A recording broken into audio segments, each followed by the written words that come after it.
As humans, we are constantly in resistance with the way things are in this present moment, and we're always thriving for more. We always have the desire for more, which is like, we are wired for this. This is just a natural process and it's fine. We always will desire something. So something you desired in the past, maybe now you do have it, and now you desire something else. And maybe in the future you will have that, and then you're going to continue always desiring something else. But the thing that really hurts us is that oftentimes we desire something more, and we make this desire bigger than us and bigger than the present moment, and we live in constant fear, anxiety, and trying to reach this place and always feeling like in this present moment it's not enough. Like, what I'm having now is not enough, and we're not content, and we always want more. And you can say like, hey, like for example, for me right now, I'm having a lot of financial issues and I'm the poorest I've ever been, and it's really been a struggle. And for sure I can rationalize that, well, it's normal that I want more, you know, I have barely enough money to pay my bills and pay my money, and it's just normal that I'm thinking about this and that I'm not content with the amount of money I'm having. But the question I have to ask myself is, how is this serving me? Being in this constant unsatisfaction and constant energy of distress and like the opposite of peace, how is this serving me and how is this helping me? Because it's not changing my circumstances to be in resistance with my current circumstances. It's just creating even more unfavorable experiences, and it's just making this moment a lot harder to get over with. So I'm in a phase in my life that I'm constantly in this battle of dropping back into a state of peace, of surrender, of acceptance, and then being triggered and being back into the state of, oh, I want things to be different. And to some extent, I feel like this back and forth is normal and it's okay. And I don't need to beat myself up for sometimes getting back into that state of fear. It's just my own challenges, and it's teaching me a lot, and it's teaching me how to get back into peace. Because you know, when everything is favorable, when you're in a period of your life that everything is going well, it's easy to be at peace. It's easy to feel well. But then when something comes and something triggers, or there's an unfavorable circumstance, then it just disrupts your peace and gets you into fear, into scarcity. And that's why I believe that sometimes it's good to go through really challenging moments where it forces you to really cultivate inner peace despite your circumstances, because this is what creates something sustainable, something that does not rely on external circumstances, and that no matter what happens on the external, this is something that is deeply rooted inside. So I'm seeing my challenges as a period of my life where I'm being asked to really build stronger roots and build a bigger foundation of inner peace. Seeing it this way is allowing me to be more in peace. Seeing it as a challenge that is helping me to drop into my heart, to drop into a higher version of myself, is allowing me to be at peace in this present moment and being at peace with my circumstances. And so no matter what your circumstances are, look at how they are trying to show you something. Look at the other side of the token, because we often see what we don't have. Or I don't have money, I don't have a relationship, this is hard in my life. But in the midst of the moment, we don't see what this is offering us. We often just realize it years later. Have faith that everything that is happening now is for your greatest good and is showing you something, and is going to allow you to evolve, and is going to allow you to build more resilience and more growth inside of you, and allow that to help you to make peace with whatever circumstances you're experiencing. Now, something else that can help you is to look back. And I'll use me as an example. Once again, I used to have a lot of addictions around drugs. So I used to smoke cigarettes. I smoked cigarettes for 15 years. I was a daily weed smoker. Every weekend or almost, I would take like MDMA or cocaine. This was a struggle I struggled with for years and years, and it was so hard, and there was so much parts of me that didn't want to consume anymore. And every time that the weekend would arrive and I would go to see my friends, and I would tell myself, I won't take cocaine this time, but every time I took some, and I was like, why am I doing this? And I would hate on myself so much and would feel so stuck. And I struggled with this for years. And even like cigarette and stuff, I tried to stop so often and it felt like I would never get over this. And now I'm fully free of it. I'm fully free of cigarette. I'm fully free of weed. I'm fully free of all these addictions to these substances. And it happened so gradually. And in the midst of being in it, it felt like it would never end. And even when there was stuff I was healing, but there was still stuff remaining, it felt like I was not advancing. And it's just now that I look back and I see that this used to be something I struggled deeply with. And in my everyday life, this was something where I didn't see the end of it, where it was a desire to get free of it, you know, to get rid of this. And now I am free of it. But now there's something else.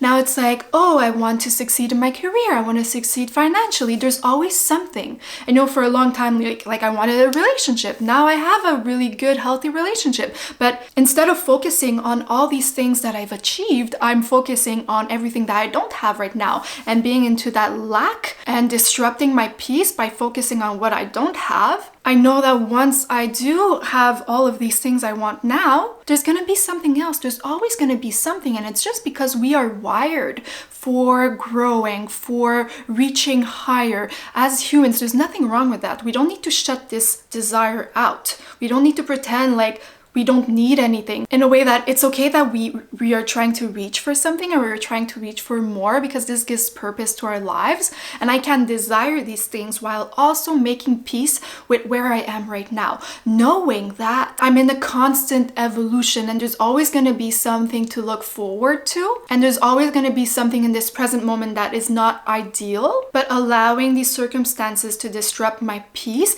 is only hurting me and is actually even slowing the process. Because when I am in a state of peace, when I am in a state of acceptance, I'm allowing these things to come to me. I'm allowing more abundance. I'm allowing my career to strive, because my career will be in alignment with how I feel. If I'm constantly in distress and I'm constantly fighting with myself, I'm not going to be showing up to make videos. I'm not going to be showing up to create more abundance in my life. And if I do look back at my addictions, you know, the moments I've grown the most was the moments I was in my heart space and I was in that peace. It's not when I was beating myself up for not taking cocaine that I was actually healing from it. Those moments were not actually helping me. They were showing me what I don't want. They were showing me what was not in alignment. But it's only when I would bring more self-love to this present moment, more acceptance, letting go of that resistance, that I was actually healing. And now that I look back, I see that those moments were the moments where I really flourished a lot more. So you are doing yourself and your dreams and your desire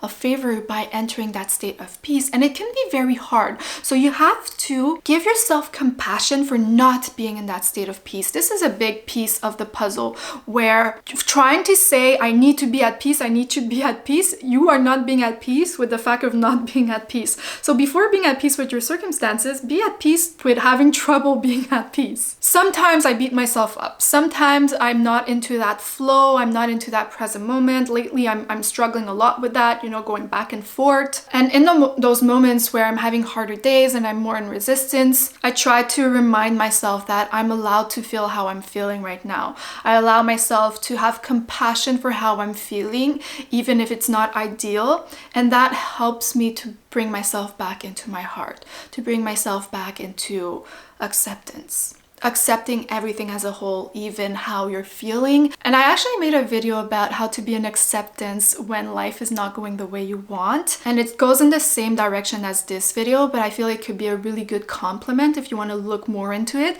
So I'll tag the video right here. But overall, just know that it's okay if it's hard for you to stay in a state of constant peace. You're gonna go back and forth, and that's completely normal. This is just a process of integrating things. So oftentimes we're like stepping forward, stepping back, and then it's every time that we step forward again, every time that you re-enter that state of peace, you are slowly embodying it. And over time, being at peace with your current circumstances is gonna become a second nature. Just like I went back and forth with my addictions for so long, but this back and forth is what made me solidify where I am right now, and now there's no more back and forth. comfort. I don't need to go back anymore because now I've embodied. Now it's easy for me. There's no resistance inside of me. There's no voice inside of me convincing me to take drugs. Like, I'm just fully freed of that. And so I know that if I'm constantly bringing myself back in this present moment, constantly being in surrender, in acceptance, and constantly feeding the peace within me,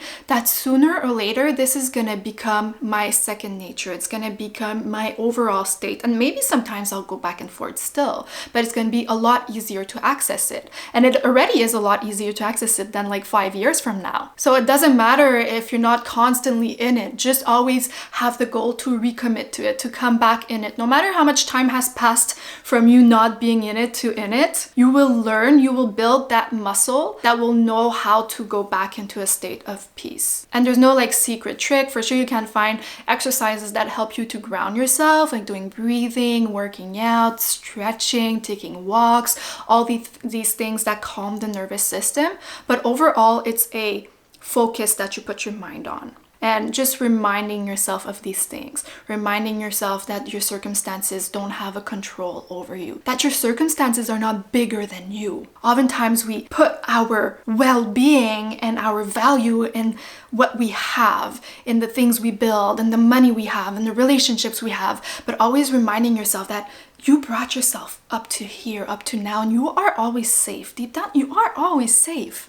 I know we make ourselves believe that we are not, but you are always safe. You've always got yourself. And there's a higher power in hand. Like, you've always got your soul. It's always there and it wants the best for you. Like, sometimes we just gotta surrender and let go. And know that your highest that you can do to solve your external circumstances is to nourish this peace. This is what you have control over, and this is what aligns you with what is best for you and will change your external circumstances sooner or later. I know that when I'm feeding on fear and dissatisfaction, there's just more shit that happens continuously. And when I enter a state of peace and I keep on feeding that, there's more peace that comes to me. So let this video persuade you and trick your brain into going back into a state of peace and nourishing that and constantly coming back to this. I hope you have an excellent, peaceful day, and I love you.